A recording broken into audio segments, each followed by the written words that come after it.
नमस्कार, स्वागत आपका रैना न्यूज 24 पर। मैं हूं प्रिंस लांबा। अहिरवाल क्षेत्र को अपना अभेद किला मानने वाली, अहिरवाल क्षेत्र को अपना गढ़ मानने वाली भाजपा पार्टी अब इसी क्षेत्र में डूबती हुई नजर आ रही है। अब बीजेपी के अहिरवाल में ही लुटिया डूबती हुई दिखाई पड़ रही है। हम ऐसा क्यों कह रहे हैं? क्योंकि पहली लिस्ट आने के बाद और टिकट वितरण के बाद अहिरवाल क्षेत्र की सीटों के ऊपर खुली बगावत देखने को मिल रही है। यानी कि जिस चीज का अंदाजा भाजपा को अब तक नहीं था, वो चीज अब बीजेपी को यहां पर सतर्क रहने के लिए मजबूर कर रही है। वही चीज जो है अहिरवाल क्षेत्र में भाजपा के पसीने छुड़ा रही है। ऐसे में कहीं ना कहीं बात करें अहिरवाल के राजा राव इंद्रजीत सिंह की, जिन्होंने अपने समर्थकों की पैरवी की, उनके नाम जो है मजबूती से हाईकमान के सामने रखे, लेकिन उनमें से शायद ही किसी नाम पर मुहर लग पाई हो। तो ऐसे में कहीं ना कहीं राव इंद्रजीत सिंह के समर्थक ही अब बीजेपी की खुली बगावत करने पर उतर आए हैं। राव इंद्रजीत सिंह के समर्थक ही अहिरवाल क्षेत्र में बीजेपी का खेल बिगाड़ने का काम करने वाले हैं। राव इंद्रजीत सिंह के समर्थक ही बीजेपी के प्रत्याशी के खिलाफ चुनावी मैदान में ताल ठोकने का काम कर रहे हैं। बारी बारी बातचीत करेंगे कि बीजेपी ने अहिरवाल क्षेत्र की जिन 7 सीटों के ऊपर टिकटें बांटी हैं,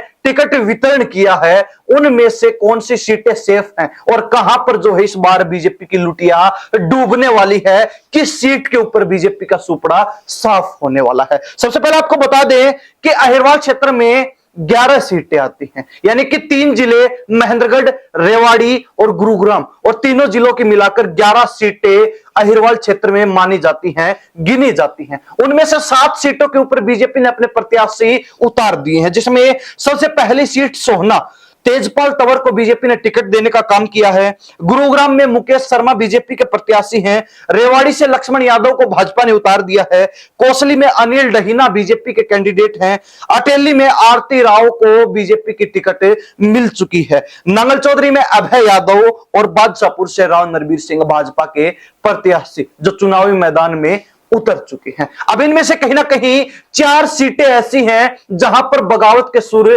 प्रखर हो चुके हैं, मुखर हो चुके हैं, और बीजेपी के नेता ही खुली बगावत करके अपनी ही पार्टी के खिलाफ, अपने ही कैंडिडेट के खिलाफ मोर्चा खोल चुके हैं, चुनावी मैदान में उतरने का ऐलान कर चुके हैं। सबसे पहले चर्चा करेंगे अहिरवाल क्षेत्र की हॉट सीट रेवाड़ी को लेकर, जहां पर बीजेपी ने पूरे मुकाबले को खत्म करते हुए कोसली से विधायक रहे लक्ष्मण यादव को ट्रांसफर करके रेवाड़ी सीट से अपना कैंडिडेट घोषित कर दिया, अपना उम्मीदवार बना दिया। लेकिन मामला यही नहीं थमा, जो मुकाबला है वो यही नहीं रुका, और लक्ष्मण यादव के कैंडिडेट बनाए जाने के बाद जो नेता पिछले कई वर्षों से सक्रिय थे और बीजेपी के टिकट पर चुनाव लड़ना चाहते थे, वो आहत हुए, वो नाराज हुए, और नाराजगी इस कदर बढ़ी कि उन्होंने तुरंत प्रभाव से भाजपा को छोड़ दिया, बीजेपी के पदों को त्याग दिया और अपनी ही पार्टी के खिलाफ, अपने ही कैंडिडेट के खिलाफ निर्दलीय चुनाव लड़ने का ऐलान कर दिया। हालांकि बात यहां भी रुकती तो भी कोई परेशानी नहीं थी, तो भी बीजेपी को ज्यादा दिक्कतें नहीं आनी थी। लेकिन अब बीजेपी के तमाम नेता, बीजेपी के वर्कर, बीजेपी के पदाधिकारी ही अपने कैंडिडेट के खिलाफ सड़कों पर उतर चुके हैं, सड़कों पर उतरकर विरोध जता रहे हैं कि ये कैंडिडेट जो है बीजेपी ने गलत उतार दिया है, इस कैंडिडेट के सहारे भाजपा रेवाड़ी सीट नहीं जीत पाएगी, फतेह नहीं कर पाएगी। ऐसे में कहीं ना कहीं जिन नेताओं ने अब रेवाड़ी सीट के ऊपर अपनी पार्टी की बगावत कर दी है, उनमें सबसे पहला नाम है डॉक्टर सतीश खोला का है। डॉक्टर सतीश खोला जो बीजेपी के सक्रिय नेता और कहीं ना कहीं रेवाड़ी सीट के ऊपर भी अच्छा खासा जनाधार रखते हैं, वो वर्चस्व रखते हैं। ऐसे में बीजेपी ने इनको नजरअंदाज किया और इनको अनदेखा होना पसंद नहीं आया, रास नहीं आया, और इन्होंने बीजेपी पार्टी को त्यागते हुए, छोड़ते हुए, इस्तीफा देते हुए निर्दलीय चुनाव लड़ने का ऐलान कर दिया। इसके अलावा अगर बात की जाए तो युवा नेता सनी यादव ने भी बीजेपी के खिलाफ मोर्चा खोलते हुए निर्दलीय चुनाव लड़ने का ऐलान कर दिया। हालांकि सनी यादव ने पिछली बार भी रेवाड़ी से निर्दलीय चुनाव लड़ा और अच्छा खासा वोट बैंक भी प्राप्त किया था। तो ऐसे में कहीं ना कहीं सनी यादव भी बीजेपी के लिए, बीजेपी प्रत्याशी के लिए रेवाड़ी सीट के ऊपर एक बड़ी चुनौती, एक बड़ी मुसीबत बनने वाले हैं। वही बात की जाए तीसरे नाम की, जो चर्चा में है, जो सुर्खियों में है और जिसके ऊपर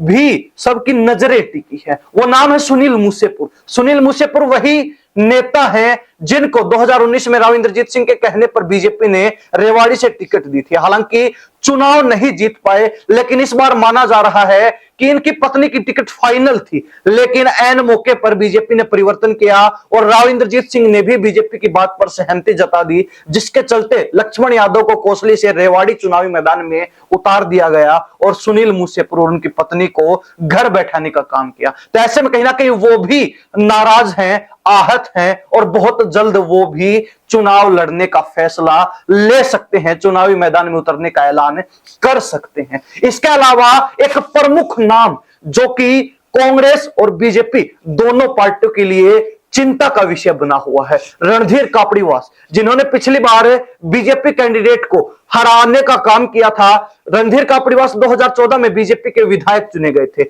लेकिन 2019 में राव इंद्रजीत सिंह के कारण इनकी टिकट कट गई, लेकिन इन्होंने फिर भी निर्दलीय चुनाव लड़ा और निर्दलीय चुनाव में सेकंड पोजीशन इनकी रही और बीजेपी तीसरे पायदान पर खिसक गई। ऐसे में अब रेवाड़ी के वोटर्स की, रेवाड़ी की जनता की नजर, निगाहें और दृष्टि रणधीर कापड़ीवास पर टिकी है कि इस बार भी उनको टिकट नहीं मिली, तो ऐसे में कहीं ना कहीं वो क्या कदम उठाते हैं। हालांकि माना जा रहा है कि वो रणधीर कापड़ीवास इंतजार में है कि बीजेपी यहां से अपना प्रत्याशी बदल सकती है, जिसको लेकर मंथन चल रहा है, लेकिन कहीं ना कहीं अगर प्रत्याशी नहीं बदला जाता है, इसकी उम्मीद कम है, तो ऐसे में कहीं ना कहीं रणधीर कापड़ीवास से चुनाव लड़ने से पीछे नहीं हटेंगे और एक बार फिर निर्दलीय चुनावी मैदान में उतरने का काम करेंगे। ऐसे में यह कहा जा सकता है कि बीजेपी के नेता ही अपने उम्मीदवार लक्ष्मण यादव के खिलाफ रेवाड़ी से बगावती बिगुल फूंकते हैं, चुनावी मैदान में उतरते हैं, चुनावी मैदान में कूदते हैं, तो ऐसे में कहीं ना कहीं बीजेपी का जीत पाना मुश्किल ही नहीं, नामुमकिन है और एक बार फिर कैप्टन अजय यादव का परिवार यहां से बाजी मार जाएगा, रेवाड़ी सीट कांग्रेस के खाते में चली जाएगी। इससे आगे अगर बात करें अटेली विधानसभा क्षेत्र की, जहां से राव इंद्रजीत सिंह ने अपनी बेटी को टिकट दिलवाकर चुनावी मैदान में उतार दिया, लेकिन माना जा रहा है कि राव इंद्रजीत सिंह की बेटी आरती राव के लिए भी अटेली विधानसभा क्षेत्र इतनी सेफ सीट अब नहीं बची है जितनी पहले लग रही थी। हालांकि राव इंद्रजीत सिंह ने अपनी तरफ से हर संभव कोशिश करके और हर तरीके से जो है विधानसभा सीटों को खंगालने के बाद अटेली सबसे सेफ सीट लगी थी, लेकिन जब से चर्चा शुरू हुई कि आरती राव को बीजेपी यहां से टिकट देकर चुनावी मैदान में उतारेगी, तो ऐसे में कहीं ना कहीं अटेली क्षेत्र में भी बगावती सुर देखने को मिले और एक बाहरी कैंडिडेट होने के चलते नाराजगी भी देखने को मिली। लेकिन विशेष बात यह है कि जब बीजेपी ने आरती राव पर अटेली से पक्की मुहर लगा दी, तो उसके बाद कहीं ना कहीं जो स्थानीय नेता थे उनकी नाराजगी देखने को मिली और अब कहीं ना कहीं उन्हीं स्थानीय नेताओं की बगावत भी देखने को मिल सकती है। ऐसे में बागी होने वाले नेताओं के रूप में यहां पर भी तीन नाम हैं। पहला नाम कुलदीप यादव का, कुलदीप यादव जो कि बीजेपी के युवा नेता और साथ ही एक सक्रिय सदस्य भी रहे हैं और लगातार जो है क्षेत्र में सक्रिय भी थे, हर गांव के अंदर अच्छी खासी पकड़ थी, युवाओं के बीच भी अच्छा खासा जो है दबदबा था, युवाओं की अच्छी खासी टीम भी इनके साथ थी, लेकिन बीजेपी ने इन सब चीजों को नजरअंदाज किया और यहां से आरती राव को चुनावी मैदान में उतार दिया। ऐसे में माना जा रहा है कि कुलदीप यादव बगावत कर सकते हैं। कुलदीप यादव आजकल में ही अपने समर्थकों की बड़ी बैठक बुलाकर, पंचायत बुलाकर कोई बड़ा निर्णय ले सकते हैं और निर्दलीय चुनावी मैदान में भी उतर सकते हैं। इसके बाद बात की जाए दूसरे नाम की, विजेश यादव। विजेश यादव भी बीजेपी की टिकट चाहती थी, हालांकि ऊपर तक जो अच्छे खासे संपर्क होने के चलते पूरी कोशिश की, लेकिन उसके बावजूद भी राव इंद्रजीत सिंह के सामने नहीं टिक पाए और उनकी बेटी को टिकट मिली, विजेश यादव का पत्ता कट गया। लेकिन अब माना जा रहा है कि विजेश यादव भी बहुत जल्द चुनाव लड़ने का कदम उठा सकते हैं, चुनाव लड़ने का फैसला ले सकती हैं। इनके अलावा भी एक और बड़ा नाम अटेली क्षेत्र में बगावत करने को लेकर चर्चा में है, वो नाम है संतोष यादव का। पूर्व विधायक और पूर्व में डिप्टी स्पीकर रह चुकी हैं और अटेली से विधायक रहने के चलते संतोष यादव की भी पकड़ अच्छी खासी है और कहीं ना कहीं अब संतोष यादव को दूसरी बार टिकट नहीं मिली, जिसके चलते वो बागी हो सकती हैं वो भी अगर चुनावी मैदान में उतरने का मन बनाती हैं, तो ऐसे में कहीं ना कहीं आरती राव के लिए यहां से चुनाव लड़कर और जीत हासिल कर पाना, जीत दर्ज कर पाना मुश्किल हो जाएगा। पूरा जो है आरती राव का चुनाव संकट में आ जाएगा, आरती राव के ऊपर सियासी संकट गहरा जाएगा। और ऐसे में कहीं ना कहीं बात जब अटेली में दूसरे सबसे मजबूत कैंडिडेट की हो, तो वहां पर नाम आता है इनेलो और बीएसपी के नेता ठाकुर रतनलाल का। और माना जा रहा है कि अगर बीजेपी के नेता आरती राव के खिलाफ बगावती बिगुल फूंकते हैं, अगर खिलाफत करते हैं, अगर अंदर खाते भी आरती राव को झटका देने का काम करते हैं, तो ऐसे में कहीं ना कहीं ठाकुर रतनलाल आरती राव को किसी भी सूरत में चुनावी मैदान फतेह नहीं करने देंगे। और यही कारण माना जा रहा है कि अगर यहां पर भी बगावत खुलकर होती है या फिर बगावत अंदर खाते भी होती है, तो आरती राव का जीतना मुश्किल हो जाएगा। और अटेली की सीट जो कि 2014 से लगातार बीजेपी का गढ़ रही है, बीजेपी की छावनी रही है, वो इस बार कांग्रेस के खाते में जा सकती है या फिर किसी अन्य दल के खाते में भी जा सकती है। इसके बाद बात करें तीसरी सीट कोसली, जहां पर बीजेपी ने अनिल डहीना को अपना उम्मीदवार बनाकर चुनावी मैदान में तो उतार दिया, लेकिन इसके अलावा जो अन्य नेता टिकट के दावेदार थे, टिकट की दौड़ में शामिल थे, और जो कई बड़े नेताओं के नाम है इस दौड़ में शामिल थे, भागदौड़ कर रहे थे, वो अब कहीं ना कहीं अनिल डहीना को टिकट मिलने के चलते नाराज हैं। हालांकि पार्टी की तरफ से जो है रूठे हुओं को मनाने का दौर भी चल रहा है, लगातार रूठे हुओं को दिल्ली बुलाकर भी मनाया जा रहा है, उनके पास बड़े नेताओं को भेजकर भी उनको मनाने का प्रयास किया जा रहा है। लेकिन कुछ एक नेता ऐसे होते हैं जो मान भी जाते हैं, उनको कोई लालच दे दिया जाता है, उनको कोई बड़ा ऑफर दे दिया जाता है, लेकिन अनेक नेता ऐसे भी हैं जो हर हाल में चुनावी मैदान में उतरने का मन बना चुके हैं। ऐसे में बात जब कोसली सीट की हो, तो यहां से जो विधायक रहे 2019 में, उनको रेवाड़ी बीजेपी ने शिफ्ट कर दिया, तो यहां पर प्रत्याशी अनिल डहीना को बना दिया। अब अनिल डहीना के प्रत्याशी घोषित होने के बाद कोसली सीट के ऊपर बीजेपी नेता सुनील राव भी निर्दलीय चुनावी मैदान में उतर सकते हैं। इसको लेकर चर्चाओं का बाजार गर्म है। तो वही माना जा रहा है कि सुनील राव के अलावा मुख्यमंत्री मनोहर लाल खट्टर के पूर्व में ओएसडी रहे नेता भी जो टिकट को लेकर भागदौड़ में शामिल थे और जो चुनावी मैदान में भी सक्रिय नजर आ रहे थे, तो ऐसे में कहीं ना कहीं अपनी नजरअंदाजी के चलते, अपनी अनदेखी के चलते, वो अगर अंदर खाते अनिल डहीना की बगावत करते हैं और कहीं ना कहीं अंदर खाते अंदर ही अंदर अनिल डहीना का खेल बिगाड़ने का काम करते हैं, तो ऐसे में बीजेपी के हाथ से कोसली की सीट भी जा सकती है। लेकिन कहीं ना कहीं जनता के बीच अब चर्चाओं का बाजार ये भी गर्म है कि अगर कांग्रेस यहां से जगदीश यादव को टिकट देती है, अगर कांग्रेस कोसली से जगदीश यादव को चुनावी मैदान में बीजेपी कैंडिडेट के सामने उतारती है, तो यहां से जगदीश यादव की जीत लगभग तय मानी जा रही है, कन्फर्म मानी जा रही है, पक्की मानी जा रही है। और कहीं ना कहीं अब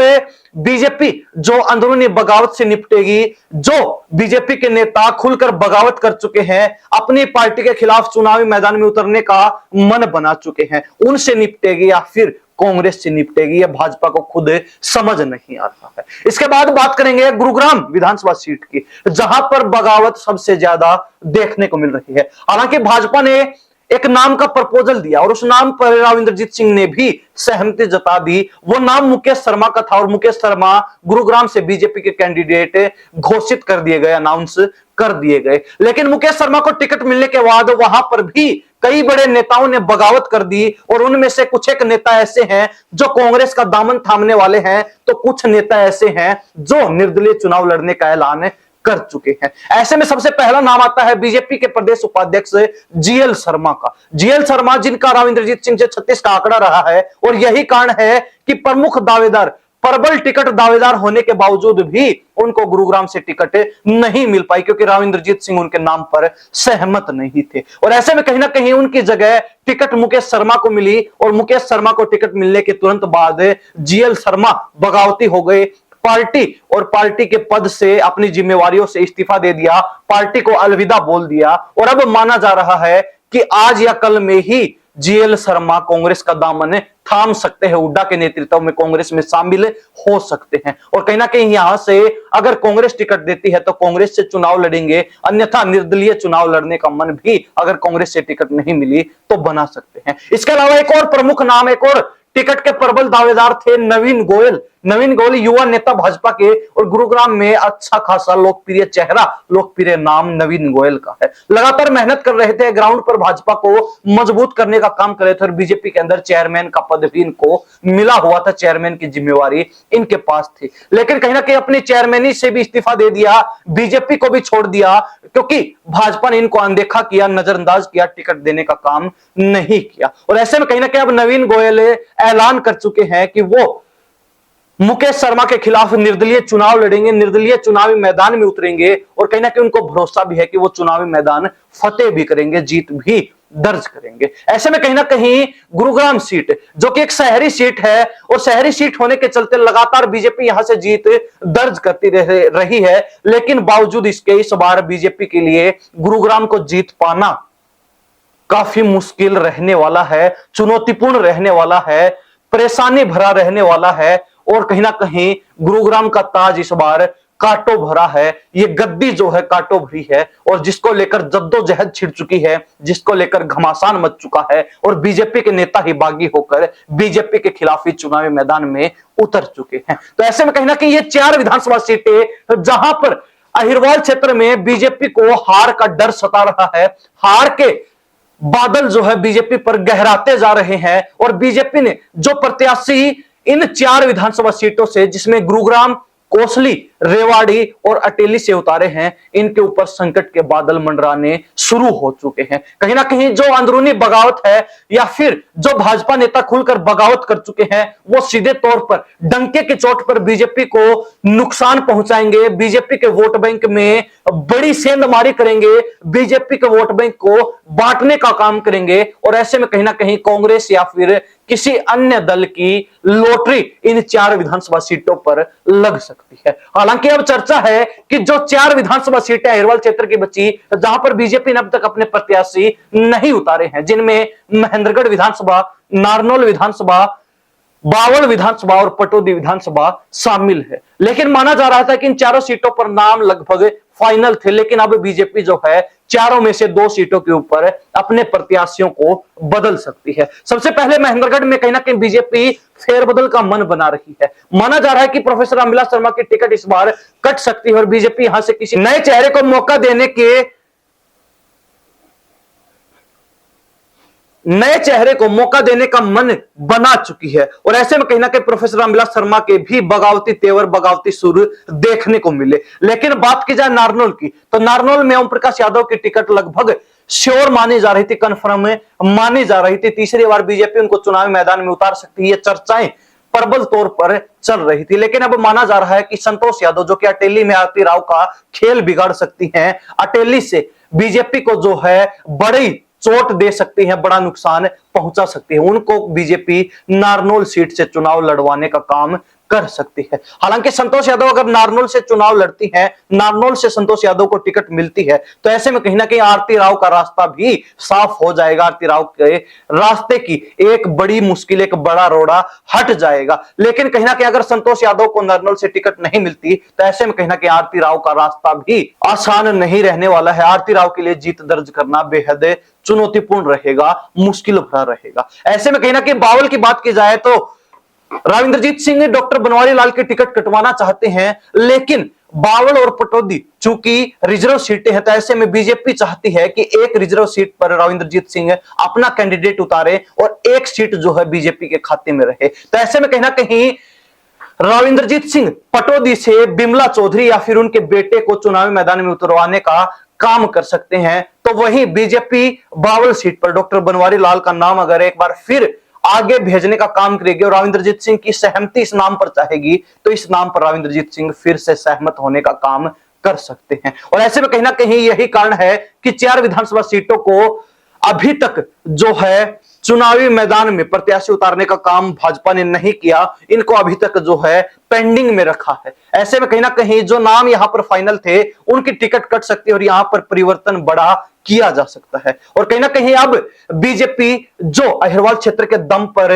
सरकार बनाने का दावा कर रही है। अहिरवाल क्षेत्र के दम पर कहीं ना कहीं तीसरी बार सत्ता की हैट्रिक लगाने का दम भर रही है, और वही बीजेपी अब अहिरवाल क्षेत्र में ही गच्चा खा सकती है, क्योंकि जो कैंडिडेट भाजपा ने उतारने का काम किया है वो कहीं ना कहीं बगावत का शिकार होते हुए दिखाई पड़ रहे हैं, नजर आ रहे हैं। अपनी ही पार्टी के नेताओं से कहीं ना कहीं वो